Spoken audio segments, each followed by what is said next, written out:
Quedamos contigo, Astrid.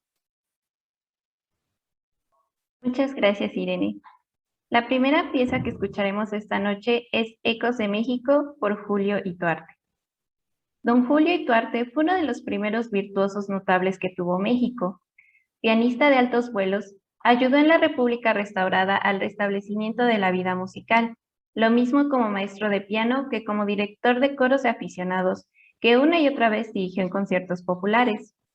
Ya su fama era legendaria por haber sido el primer pianista mexicano en tocar de memoria. Con sus Ecos de México, Ituarte ingresó en definitiva a la historia musical de México. Con arte de orfebre, con imaginación pianística y con afán de lucir al ejecutante, imaginó este capricho de concierto cuyas melodías, una por una, despertaron en sus escuchas la más profunda añoranza y el más vasto de los orgullos nacionales. El atole, el palomo y el butaquito, el guajito, de famosos versos antifranceses, el murciélago, galán incógnito en noche lóbrega, los enanos que a su nana pellizcaron y otros temas más resuenan en esta obra singular que sintetiza como ninguna la tradición pianística del siglo XIX con la música vernácula, con los sones del país que, hoy como ayer, todos conocemos y reconocemos. Engarzados en brillantes despliegues técnicos, cuyas escalas y arpegios semejan la plata de alguna joya, las gemas preciosas de estas melodías transitan, una a una, felizmente invocadas por Ituarte.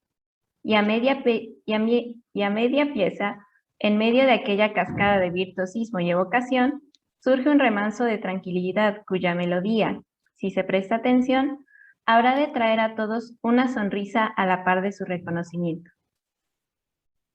A continuación escucharemos la pieza.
Bueno, después de escuchar esta pieza, nos gustaría oír sus comentarios, qué les pareció, qué canciones lograron reconocer,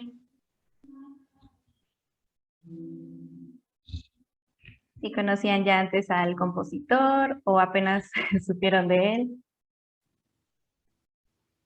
Cualquiera que quiera participar puede alzar su mano o abrir el micrófono.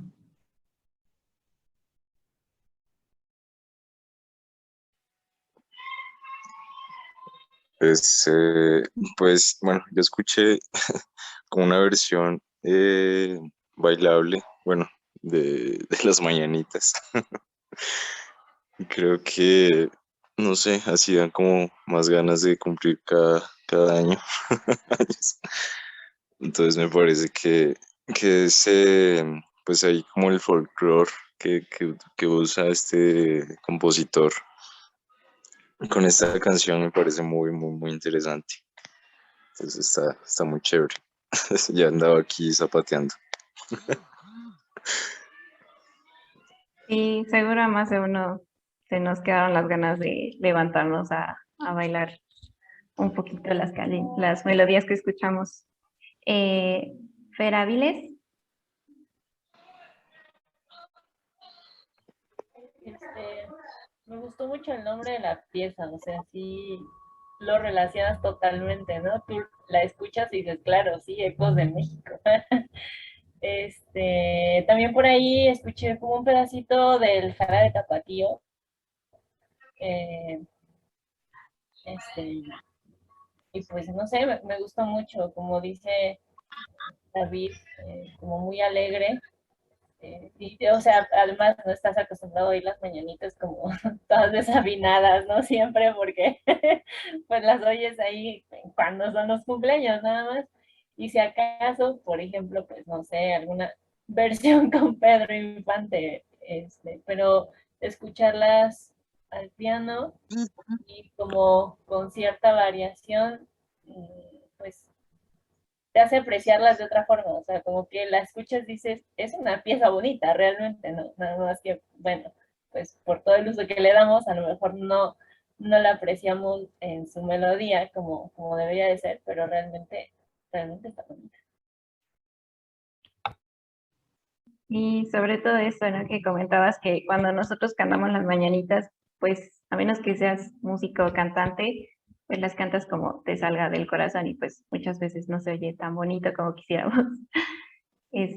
Carla, A mí igual me gustó mucho porque sí reconoces las canciones, ¿no? Que va uniendo. Es una especie de popurrí, ahora le llamarían remix. Pero me gusta mucho porque justo las vas identificando, pero las va armonizando muy a su estilo. Y aún así se nota pues esta herencia romántica que iba llegando en ese momento a México, que también hay que ver mucho, ¿no? O sea, la pieza es completamente prodigiosa porque Ituarte quería lucirse, o sea, la música romántica en parte es para sí, lucirte. Y a mí igual otra de las cosas que me agrada justo en esta parte de las mañanitas, porque viene de un momento como muy saltarín, muy bailable. Ahí le rompe y lo hace un poquito más, más a manera de vals, un poco lentito. Después se va con otras melodías y al final te remata igual con las mañanitas, pero ya acompañando de manera como más alegre, más pues sí, para danzar, ¿no? Y ya terminando al final. Y eso me gustó mucho, o sea, ver cómo cada quien puede ir haciendo su versión de las mañanitas, porque como dice Fer, o sea, hay un buen de versiones, siempre escuchamos, pues, cantarla ahí de manera desafinada, una lástima que siempre se escuchan desafinadas. Pero ahí es cuando nos vamos dando cuenta y conociendo el estilo del compositor. Pero me alargué. No, no, y está bien, como dices, no es lo mismo escuchar la de Cepillín. Exacto, no es lo mismo escuchar la versión, por ejemplo, de las mañanitas en mariachi o cantadas por nosotros cuando alguien cumpleaños, a escucharlas de forma clásica, si así queremos llamarlo, ¿no? Hasta, como comentaban, hasta suena bonito, suena muy artístico, muy musical, por así decirlo. Perla. Yo quería mencionar un poquito acerca del significado de, bueno, qué significa jarabe musicalmente, ¿no? Porque el maestro utilizó 2 veces fragmentos del jarabe, que el jarabe es una, bueno, antes se hacía una mezcolanza de hierbas con miel y así, y eso era el jarabe, ¿no? Una mezcolanza. Entonces yo siento que esta pieza sería como un jarabe muy grande, no sé, un jarabe muy bien hecho, porque justo hace eso, ¿no? Toma las piezas que reúne varias y las junta todas. Y aparte está, bueno, también tiene que ver con eco, ¿no? Porque está la primera pieza y hace una variación, ya sea de tiempo, ya sea de compás, y eso te va haciendo como que sientas que es una gran pieza, una mezcolanza tremenda. Entonces sería como un jarabe maestro.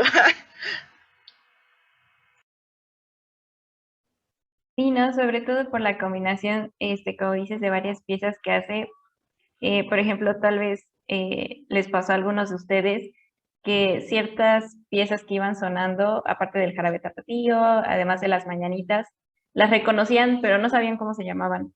Entonces, por ejemplo, la primer pieza que suena al comienzo, que creo que es la de la tole, no, la del palomito, esa yo en lo personal no la conocía en piano, sino esta es una danza que se toca en las fiestas de la Guelaguetza en Miahuatlán.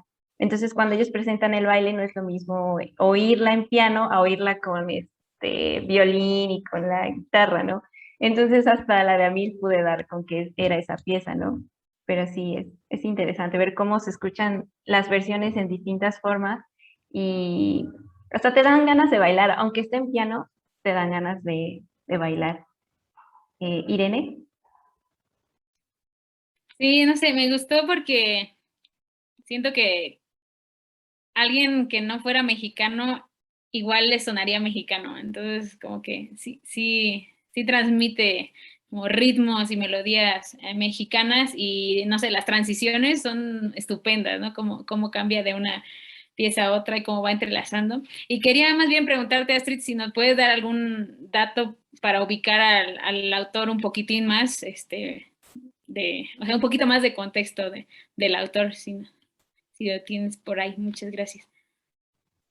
Sí, bueno, Julio Duarte, pues como ya mencioné en la introducción que dimos, un compositor mexicano del siglo XIX, del que lamentablemente no se conoce mucho. Y si se conoce es a través de las academias de música o por medio de los profesores. Entonces, él tuvo gran éxito, sobre todo en Europa. Por ejemplo, la pieza que acabamos de oír, que fue Ecos de México, él la compuso entre 1880 y 1885. Y, por ejemplo, esa pieza en particular es muy conocida en Europa. De hecho, mientras hacía la investigación sobre este compositor, me encontré una versión que hizo un pianista francés, del que no recuerdo su nombre, pero hizo una versión a su manera. Entonces, si encuentro el video, lo paso al grupo que tenemos de Sesiones Focus. Muchos de los comentarios, es sorprendente ver cómo muchos de los comentarios eran de personas de Inglaterra, varias personas de Japón, incluso una persona de China que pedían el libreto para aprender a tocar la melodía, porque ellos decían que ya la habían escuchado, ¿no? Y casi había muy pocos comentarios en español, lo cual sí es como muy sorprendente porque es un compositor que es más reconocido en otros lados del mundo y aquí en México no. Al menos en mi caso, yo no lo conocí hasta que me pidieron hacer la lectura del compositor. Entonces, por ejemplo, él también fue maestro de otro gran pianista importante, mexicano, que Ricardo Castro.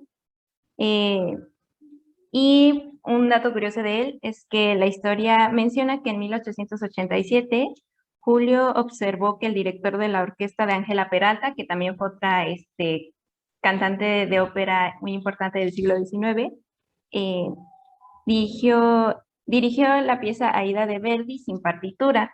Y entonces él, al ver que este director había dirigido la pieza musical sin partitura, tuvo estas ganas de poder aprenderse las piezas sin necesidad de tener la partitura y memorizarlas. De ahí que empieza él a memorizar las piezas y por eso se le conoce como el primer gran pianista que se sabía todas las piezas de memoria, ¿no? Que pues bueno, no es algo sencillo.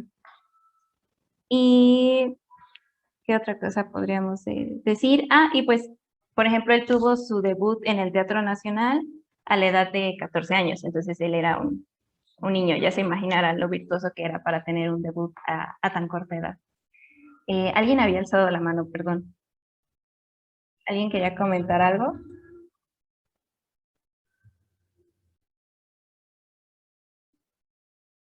¿No? Sí, bueno, alguien quisiera expresar algo sin temor, aquí, miren, aquí no es escuela, no los vamos a juzgar si saben o no saben. Lo importante es que ustedes expresen cómo se sintieron al oír esta pieza, ¿no? Sobre todo porque es, como ya habíamos mencionado, es algo que sin querer te recuerda a México, incluso si ustedes no escucharan el nombre, que es Ecos de México, ustedes en automático identifican que se refiere al país. Entonces, ustedes comenten, sin miedo, chicos.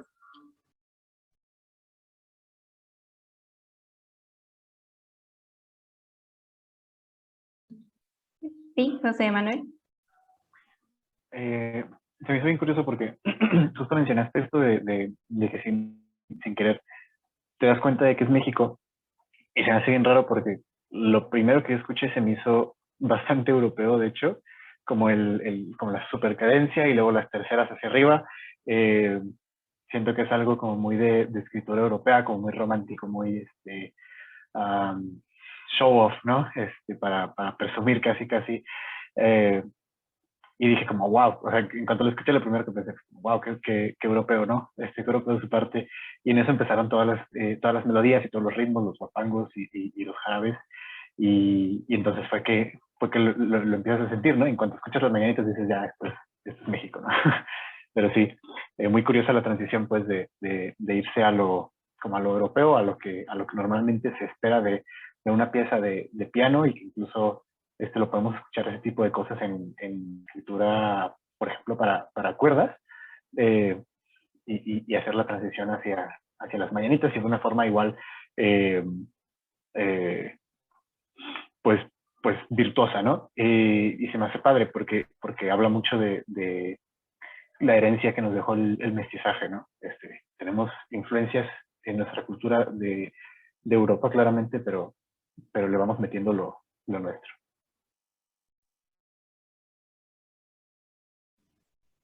Sí, ¿no? Que era lo que comentábamos, cómo es que él va combinando este virtuosismo y lo que él aprendió pues al final de la academia clásica y lo combina con piezas que son de aquí y que tal vez en ese tiempo no se tocaban pues en una sala de conciertos.